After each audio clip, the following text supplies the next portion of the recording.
Sometimes you think you've seen it all.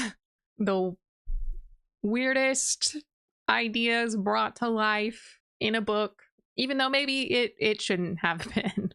This time, someone has written a monster romance using a god from an active religion. Let's talk about it.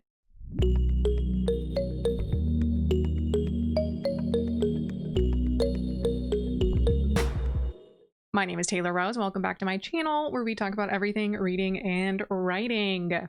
So, Threads was in an uproar last week about an author who used a god from the Hindu religion, Shiva, as the male main character in a monster romance. Obviously, right off the bat, I'm sure you know why that is problematic. If you've been around the romance book scene for a while, you've probably seen how popular monster romances have become in the last few years, but typically they are not referencing religious figures. Let's just get it out there. Read, Rant, Review did a video on one of the books in this series, Morning Glory Milking Farm, right? So this is one of the big monster romances with a minotaur, so the bull man creature from Greek mythology. There are also books like this one by Opal Rain, where that's like a totally made up monster. There are others like mermaid romances or alien romances. All of those fall under the umbrella of monster. But one thing that they have in common, is that none of those are actively believed to be real, at least in any way that has religious significance to a large group of people, which is like kind of the big thing here. The first post that I saw talking about this was from a Taurus Reads Books, who said, "I'm sorry, but writing a monster romance where one of the characters is a god that people worship, Lord Shiva from Hindu culture and mythology, and threatening to sue people over who criticized about it is not okay. I am so frustrated right now." And Castle Station responded, "Gonna write a monster romance, but the monster is just some carpenter with holes in his hands and a crown of living thorns named Josh." And I feel like a lot of people would be very upset by that. But if I'm being honest, I don't think it's outside the realm of possibility that that exists. But I would be almost 100% certain, 99.9% certain, that if a book like that existed, it would be written by someone who is from a culture who believes in Christianity, right? I'm not saying that like satire or satirical pieces examining, the very real issues inside most modern religions are totally unacceptable or something. But I think as we get into this situation, you'll see that that's not what's happening. This person just took something that they probably thought was exotic and wrote out some weird fantasies about it. And so, of course, this post didn't really talk about who it was, but very quickly I found another post on my feed by Withered Alicia saying, "Gods are not smut material, period. This is just blatant disrespect to my religion and culture. Lord Shiva is literally the creator of the cosmos, and for God's sake, had to use it. Lord Shiva is married to goddess Parvati. How can you slander such a divine relationship like that?" And I do feel like that adds something to the situation in that he is in a committed relationship. I mean, drawing a correlation between other gods in relationship, Zeus and Hera, but like it's pretty established in mythology that Zeus is not a loyal partner. Whereas it seems like all representations of Shiva, at least as far as I'm aware and have been discussed in these comments, is in a committed relationship and not full of infidelity. Alicia continues, and of course they use generative AI as expected. And you can see that they actually included who wrote this book. We have Artura Carlo SOS, where you can see this image that, definitely looks Gen AI with these three godlike figures, but the writing is in Portuguese, which we will get into. In response to Withered Alicia's post, Hibiku Okudan said, "Yikes. I know Shiva is cool and all. I can't blame the ladies for being interested, but he's devoted to his wife. If someone wants to do something like this, make up a character inspired by Shiva, not actual Shiva." Which, while on the surface, I don't think there's anything wrong with that statement. I do think that potentially people would still be offended because depending on the portrayal, it could definitely be seen as a sort of mocking caricature versus just something inspired, depending on how they're going to be describing things, etc. You know what I mean? Like, it's kind of like the issue with fan fiction turned tradpub book. If you can tell that it was fan fiction of something else, people generally aren't happy. But if you can't tell, even though maybe there are some similar threads, hence the inspiration, people are more okay with it. Does that make sense? But yeah. La Miriella said, "We are devolving, OMG. Religious gods shouldn't be written for NSFW or romance purposes, period." Yeah. And Withered Alicia chimed in, "OMG, so true, especially the married ones." Like they have a partner who they've been with for many eons. Yeah. Yeah. It is just, I don't know. Not that there's anything wrong with smut, but you can tell when something was written specifically for the titillating scenes and not as like an homage to a love story or something. This was a screenshot last week of Carolina Silva's Instagram, right? Artura Carol SOS. And you can see that her little description was romance novel author, Eros in the making. That was translated from the Portuguese. And so a lot of people were saying like, oh, this Portuguese author, like she's from Portugal, blah, blah, blah. But my friend spent many years of his childhood growing up in Brazil and had studied Portuguese for a while because of that. And so I asked him, like I sent him this Instagram profile and asked him like, do you think she's Portuguese or Brazilian? I don't know anything personally about the differences.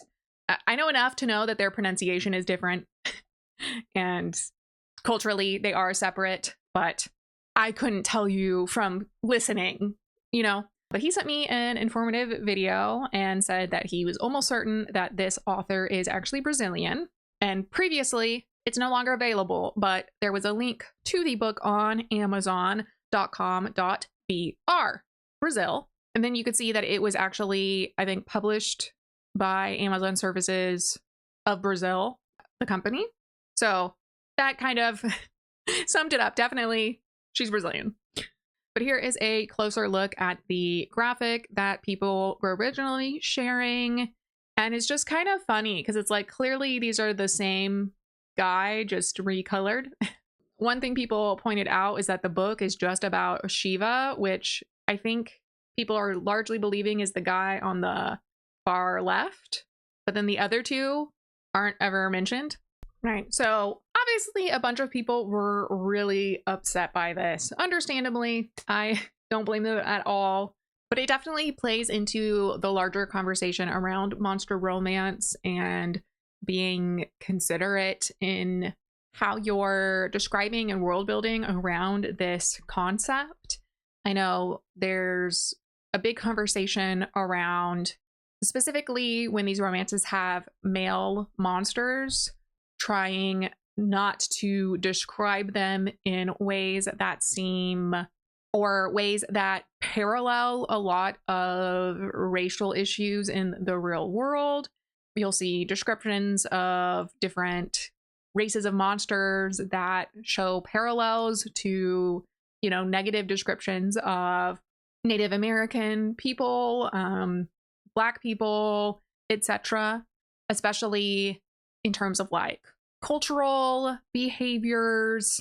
I know it's common, especially in like alien romance. Typically, the female main character is white or a white passing woman who coming from a more established planet, going to a more rural type country-like planet, and then introducing them to technology that makes their lives easier and stuff like that, kind of playing into like white saviorism. Definitely something that like people should be thinking more about as they create these worlds. I know there was one where the alien was described as being like really aggressive and dark, and then his name basically sounded like the insular. I remember when that blew up, I think like a year ago, 2 years ago. Wild. You'd think you would have heard that, you know, but author Katie Robert posted a thread kind of like touching on this, where she said, "In this reminder that monster romance doesn't exist in a vacuum, and if you're not thinking critically about the choices you're making every step of the way, and that includes sensitivity reads, then you're going to stumble into some tomfoolery. And some people are just going to dive headfirst willingly, apparently." Author Varsha Chitnis responded, "I had a gothic rom author chide me for pointing out that writing without a knowledge of the cultural context is harmful. Hindu gods exist in a specific set of philosophical themes. To overlook that and then come at me for conducting purity tests on literature materials is what I unhesitatingly call epistemic violence." And then Suleika Snyder said, "Not to mention that this is an active religion with billions of followers worldwide, unlike Greek mythology." Which is a good point. There was one really long argument that I did not end up screenshotting because I could tell that this person was arguing this in bad faith, but there was one user who kept pointing out, well, what about Greek mythology? Like, look what people are doing with that. Writing spicy stuff, subverting established storylines, etc. Which, you know, while obviously Greece still exists and it has had a long-standing cultural impact on Mediterranean culture, I definitely think it is different in that it is not an active religion by any stretch of the imagination. It is so far removed from modern society that they're just stories now. Versus Christianity, Judaism, Islam, right? Those are very active. The Hindu religion, Shintoism, Buddhism, like people are still actively engaging in these religions wholeheartedly. So even if you're not a religious person, like I'm not a religious person, though I was raised Catholic, even if you don't agree with religion, you still have to respect that people are actively holding these beliefs in their lives, wholeheartedly believing in them. And really, your only objection should come when they are, you know, controverting these moral lessons for harm, such as what's happening in the United States currently with Christian nationalism, etc. That's not the case here, though.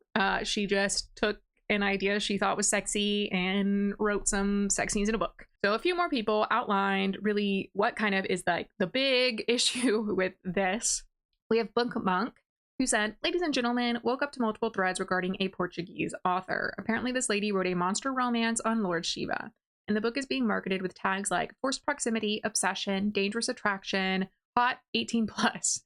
I generally need people to understand why this is upsetting. Lord Shiva is not a dark, fantasy, morally gray book boyfriend. He is literally one of the most sacred deities in Hinduism. People worship him. Women pray to Shiva to bless them with the right husband, and for so many families, devotion to Shiva is personal and spiritual. But somehow, Hindu deities are constantly treated like aesthetic fantasy material, which people can sexualize, exoticize, and maybe profit off of, because our religion is seen as more of a mythology instead of something sacred."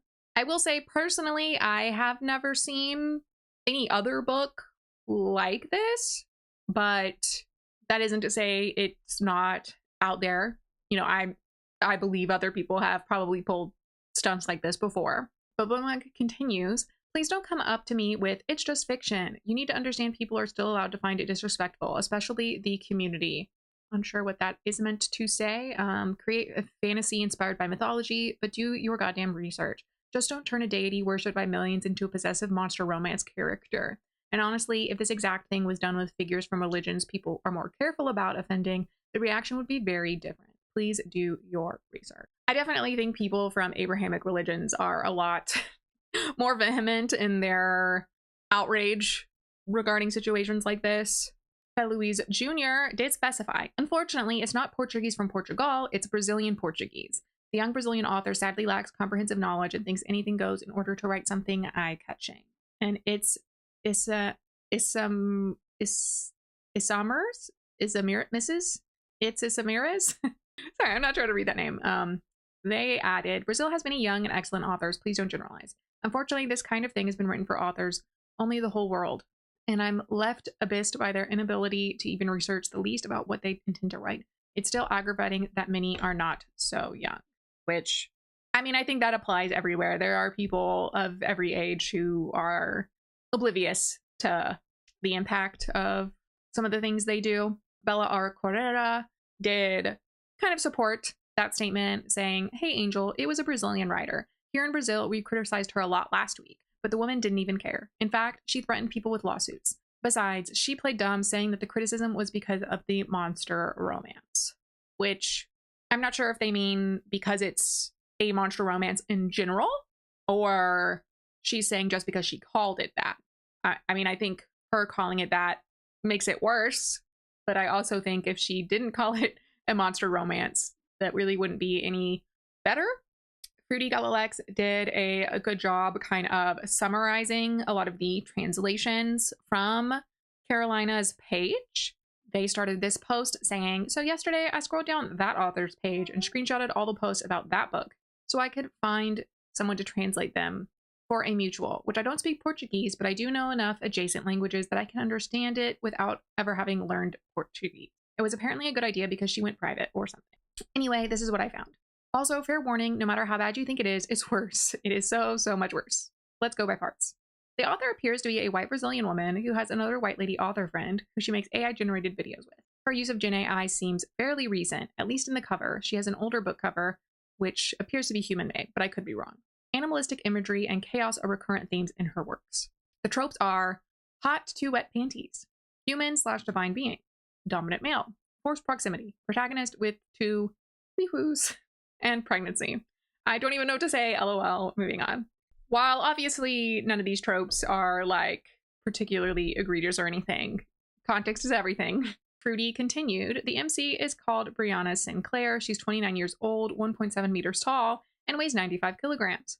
She was never kind to men who were interested in her before Shiva. She has a controlling mother, and all her former boyfriends tried to make her lose weight. And I'm pretty sure she's a self-insert for the author because they look exactly the effing same. Shiva is, in the author's words, a blue god with two whoos who loves to dance. Betrayed by his ex-partner, he's never been involved with a human before. Wow. So taking a committed, what seems to be believed to be a loving marriage, and then making it into a betrayal. Okay. He's the god of the end, of transformation, of chaos. He doesn't ask for permission. He marks. Author describing Shiva in a Meet the Characters post. In that same post, she introduces Vishnu and Brahma, whose roles in the story are completely and wildly unclear to me because one of them is not mentioned anywhere else at all, and the other appears once in a short AI-generated comic where he saves her and her friend from a lion dragon or something by standing there. So those were the other two gods in the one AI picture, but they weren't labeled, and they don't seem to actually be in the book.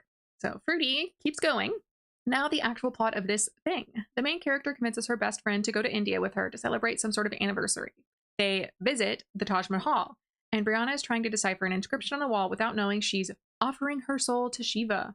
She realizes too late of what's happening. His scent drives her crazy. The desire between them is so strong that it trespasses any rule, and what starts as a forbidden encounter soon becomes much more. The book is dedicated to all the women who don't think twice before getting involved with a hot blue god with two wee-woos. I get you. There's two things about the marketing that stuck out to me. One, because it's AI generated, the depictions of the MCs vary, but in like two posts, the MC is a brown-skinned woman with curls, despite being white in every single other post. It's just bizarre. This woman, author, is obsessed with Shiva's wee-woos. A big part of the marketing of the book is just that he has the two.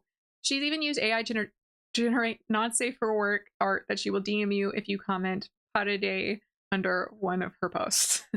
They also like break into the Taj Mahal. Like she posted this excerpt of a scene where the MC is like, "We'll stick to the wall and run. I'll go first. You come after. I'm pretty sure there's no one inside."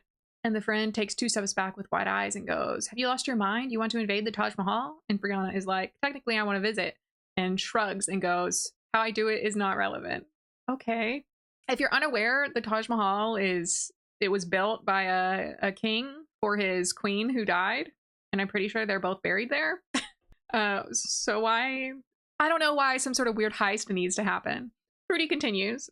She also mentions that there's power dynamics, which you would think it's because, you know, he's a god and shit, except they very clearly work in the opposite direction, as Shiva is apparently here to serve her, and for him, it is an honor to be in the presence of a woman like her, because she's perfect the way she is. Every curve, every thought, every smile, and her beauty isn't something that can be compared or molded. She's unique and incomparable. Which, I don't know. I always roll my eyes when characters are like this, even in romances. It's like, I want them to be reasonable. I don't know.